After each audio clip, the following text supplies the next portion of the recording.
Hello friends, जय हिंद। आज हम लोग आने वाले रीट एग्ज़ाम के लिए जो हमारे सीडीपी के 2000 प्रश्नों की सीरीज चल रही थी उसका पार्ट 5 हम लोग कंप्लीट करेंगे, जिसमें से हम लोग 30 मोस्ट इंपॉर्टेंट क्वेश्चन पढ़ेंगे जो आने वाले एग्ज़ाम के लिए बेहद इंपॉर्टेंट है। तो चलिए देखते हैं। यहाँ पे क्वेश्चन दिया गया है, वृद्धि एवं विकास में क्या संबंध है? एक दूसरे के विरोधी हैं, एक दूसरे के समान हैं, एक दूसरे के पूरक हैं या फिर उपरोक्त सभी? तो इसका आंसर हो जाएगा यह एक दूसरे के पूरक होते हैं। तो यहाँ पे सी वाला विकल्प बिल्कुल ही सही हो जाएगा। अब यहाँ पे वृद्धि और विकास के बारे में कुछ और पॉइंट आपको नोट करने हैं कि वृद्धि जो होती है निश्चित आयु तक होती है, एक निश्चित आयु तक होती है, उसके बाद रुक जाती है। और वृद्धि क्या कैसी होती है? मापनीय होती है, वृद्धि को मापा जा सकता है। अब वृद्धि के अंतर्गत जैसे कि किसी व्यक्ति की लंबाई बढ़ रही है, किसी व्यक्ति का वजन बढ़ रहा है, तो ये सारी चीज़ें आती हैं वृद्धि के अंतर्गत। मतलब जिन चीज़ों को मापा जा सकता है वह चीज़ें आएंगी वृद्धि के अंतर्गत। अब बात की जाए यहाँ पे विकास के बारे में, तो विकास जो हमारा है जन्म से पहले प्रसव पूर्व अवस्था से स्टार्ट हो जाता है और मृत्यु तक प्रत्येक व्यक्ति का विकास होता रहता है। और विकास जो होता है गुणात्मक होता है, मात्रात्मक भी होता है, दोनों प्रकार का होता है, गुणात्मक तथा मात्रात्मक होता है। तो ये आपको पॉइंट जो है विकास के बारे में याद रखने हैं। उसके बाद अगला पॉइंट हमारा है, अगला क्वेश्चन है।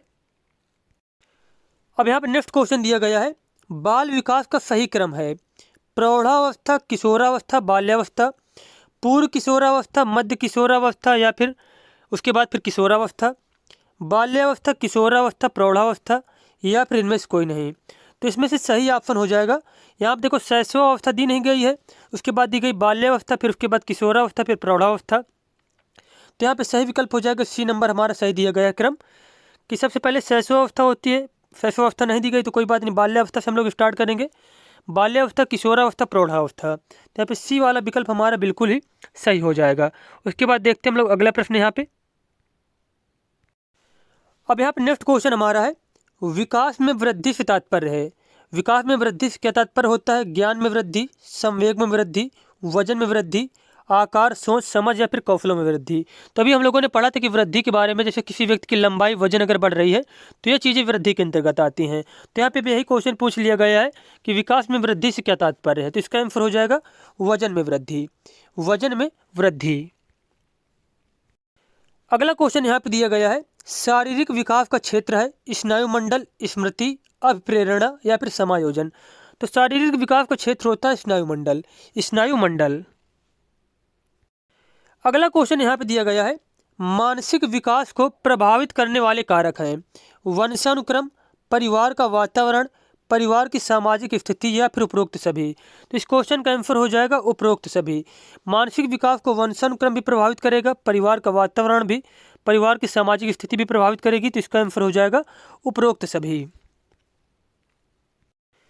अगला क्वेश्चन है यहाँ पे, सीखने की प्रोजेक्ट विधि किस अवस्था के लिए उपयोगी है? बाल्यावस्था के लिए, पूर्व बाल्यावस्था, किशोरावस्था या फिर उपरोक्त सभी?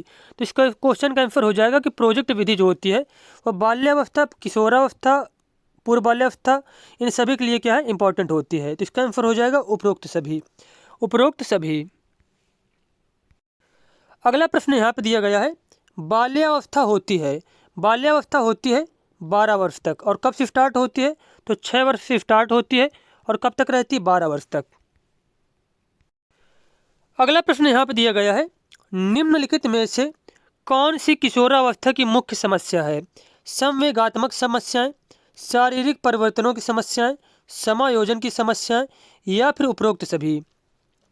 तो ये सभी समस्याएं किशोरावस्था की हैं, संवेगात्मक समस्या, शारीरिक परिवर्तनों की समस्या, समायोजन की समस्या। तो इसका आंसर हो जाएगा उपरोक्त सभी, उपरोक्त सभी।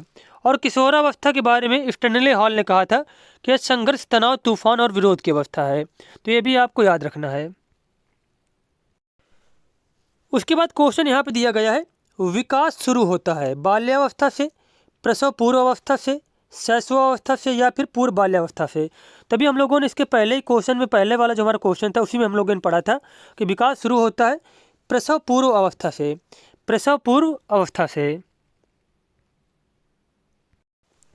अगला क्वेश्चन हमारा है, परिपक्वता का संबंध है विकास से, वृद्धि से, सृजनात्मकता से या फिर रुचि से? तो इसका आंसर हो जाएगा विकास से। किससे? विकास से। अगला क्वेश्चन यहाँ पे दिया गया है, वृद्धि एवं विकास का मुख्य सिद्धांत है। वृद्धि एवं विकास का मुख्य सिद्धांत इनमें से कौन सा है? तत्परता का नियम, एकता का नियम, वैयक्तिक अंतर का सिद्धांत या फिर इनमें से सभी। तो इसका आंसर हो जाएगा वैयक्तिक अंतर का सिद्धांत। वैयक्तिक अंतर का सिद्धांत। नेक्स्ट क्वेश्चन है, विकास कैसा परिवर्तन है? गुणात्मक, रचनात्मक, गणनात्मक या फिर नकारात्मक? अभी हम लोगों ने पढ़ा था कि विकास कैसा होता है, गुणात्मक के साथ साथ मात्रात्मक होता है। तो इसका आंसर हो जाएगा विकास कैसा परिवर्तन है? गुणात्मक परिवर्तन है। उसके बाद क्वेश्चन है, निम्नलिखित में से कौन सा विकास का सिद्धांत है? सभी की विकास की दर समान नहीं होती है। तो यही कथन सही हो जाएगा कि सभी की विकास दर जो है समान नहीं होती है। किसी की जो है तेज़ गति से विकास होता है, किसी का धीमी गति से विकास होता है, लेकिन विकास का सभी का एक क्रम में होता है। विकास सभी लोगों का एक क्रम में होता है, बस उनकी जो है दर अलग अलग होती है। तो यही यहाँ पे बताया गया है कि सभी की विकास की दर समान नहीं होती। यह कथन सही है। विकास हमेशा रेखीय होता है, यह बिल्कुल ही गलत हो जाएगा, क्योंकि विकास रेखीय नहीं होता। विकास जैसे होता है सर्पिलाकार होता है। कभी जैसे कि विकास बहुत तेज हो जाएगा, कभी जो है विकास की गति धीमी हो जाएगी। तो विकास कैसा होता है? सर्पिलाकार होता है। यह निरंतर चलने वाली प्रक्रिया नहीं है, तो बिल्कुल गलत है। यह निरंतर चलने वाली प्रक्रिया होती है, जिसका जो है शुरुआत हो जाती है प्रसव पूर्व अवस्था से, और जब तक व्यक्ति की मृत्यु नहीं हो जाती तब तक किसी न किसी रूप में व्यक्ति का विकास होता रहता है।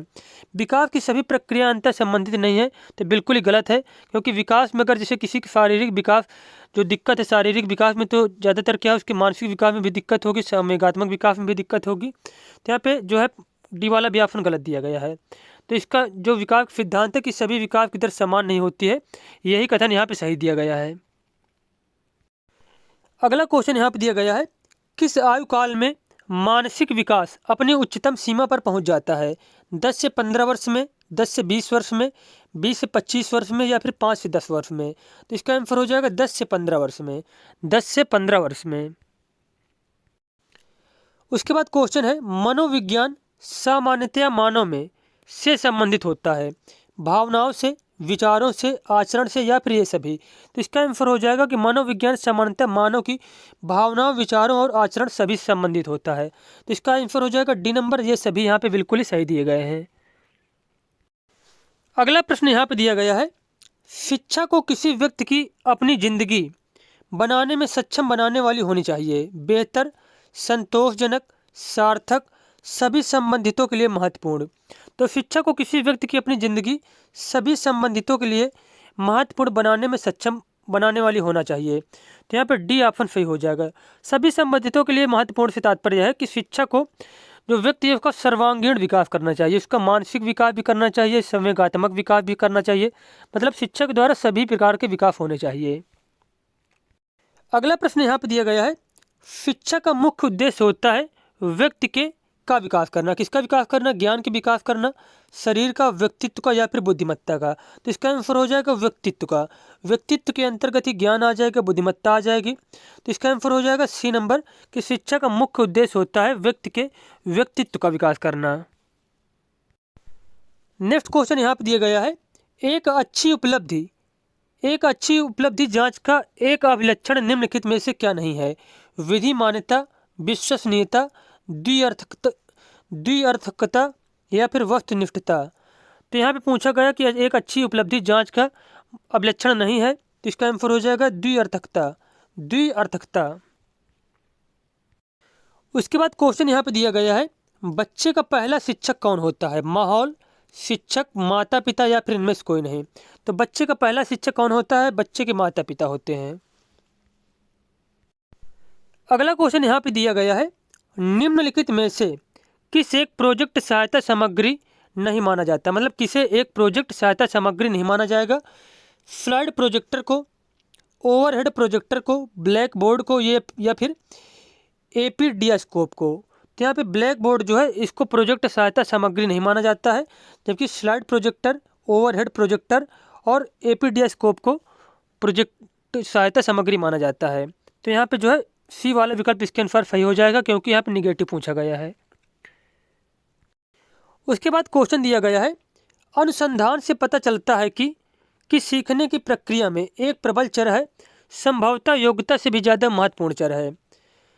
उपेक्षा, अनभिज्ञता, अभिप्रेरणा या फिर निरुत्साहन? तो इस क्वेश्चन का आंसर हो जाएगा कि अनुसंधान से पता चलता है कि अभिप्रेरणा अब की प्रेरणा की सीखने की प्रक्रिया में एक प्रबल चर है जो संभवतः योग्यता से भी ज़्यादा महत्वपूर्ण चर है। तो यहाँ पे सी वाला विकल्प बिल्कुल ही सही हो जाएगा। अगला क्वेश्चन यहाँ पे दिया गया है, स्कूल पुस्तकालय का एक शैक्षणिक तंत्र है, कैसा है? अल्प मूल्य, थोड़े मूल्य, ज़्यादा मूल्य है या फिर विचारणीय मूल्य? तो स्कूल पुस्तकालय का विचारणीय मूल्य का शैक्षणिक तंत्र है। उसके बाद क्वेश्चन है हमारा, समूह में और सहभागिता द्वारा सीखने के अभ्यासों को निरुत्साहित किया जाना चाहिए, अनदेखा किया जाना चाहिए, प्रोत्साहित किया जाना चाहिए या फिर इनमें से कोई नहीं? तो इसका आंसर हो जाएगा प्रोत्साहित किया जाना चाहिए। प्रोत्साहित किया जाना चाहिए।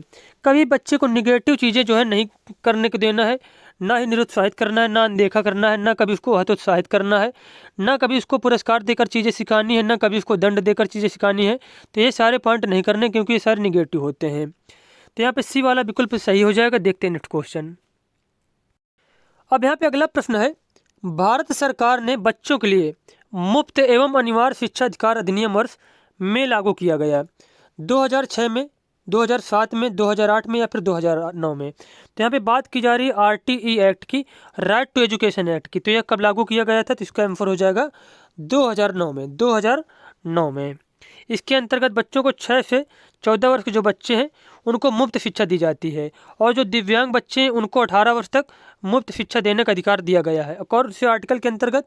आर्टिकल 21 का ए के अंतर्गत। और ये जो है कौन से संविधान संशोधन के द्वारा पारित किया गया? तो 86वां संविधान संशोधन 2002 के द्वारा, 2002 के द्वारा। तो ये सारे पॉइंट याद रखने हैं। और एक शिक्षक को जो है एक सप्ताह में कितने घंटे पढ़ाने की यहाँ पे बताया गया, पढ़ाने के लिए बताया गया है, तो 45 घंटे। कितने घंटे? एक शिक्षक को 45 घंटे एक वीक में पढ़ाना होगा। अगला प्रश्न यहाँ पे दिया गया है, राष्ट्रीय पाठचर्या की रूपरेखा 2005 के अनुसार अधिगम अपने स्वभाव में और है, कैसा है अधिगम? निष्क्रिय और सरल है, निष्क्रिय और सामाजिक है, सक्रिय और सामाजिक, सक्रिय और सरल है? तो इसका आंसर हो जाएगा कि राष्ट्रीय पाठचर्या की रूपरेखा 2005 के अनुसार अधिगम अपने स्वभाव में सक्रिय और सामाजिक है, सक्रिय और सामाजिक है। अगला प्रश्न यहाँ पर दिया गया है, शिक्षक एवं शिक्षार्थी के मध्य संबंध होना चाहिए, स्नेह का, विश्वास का, सम्मान का या फिर ये सभी? तो इसका आंसर हो जाएगा ये सभी। स्नेह का, विश्वास का और सम्मान का, इस सभी प्रकार के जो है संबंध होने चाहिए शिक्षक एवं विद्यार्थी के मध्य में। अगला प्रश्न यहाँ पर दिया गया है, मानसिक विकास को प्रभावित करने वाला कारक है, वंशानुक्रम, परिवार का वातावरण, परिवार की सामाजिक स्थिति या फिर उपरोक्त सभी? तो इस क्वेश्चन का आंसर हो जाएगा उपरोक्त सभी। उसके बाद क्वेश्चन दिया गया है, एक बच्चे की मानसिक आयु 12 वर्ष एवं वास्तविक आयु 10 वर्ष है, तो उसकी बुद्धि लब्धि क्या होगी? तो बुद्धि लब्धि का जो है फार्मूला क्या होता है? मानसिक आयु बटे वास्तविक आयु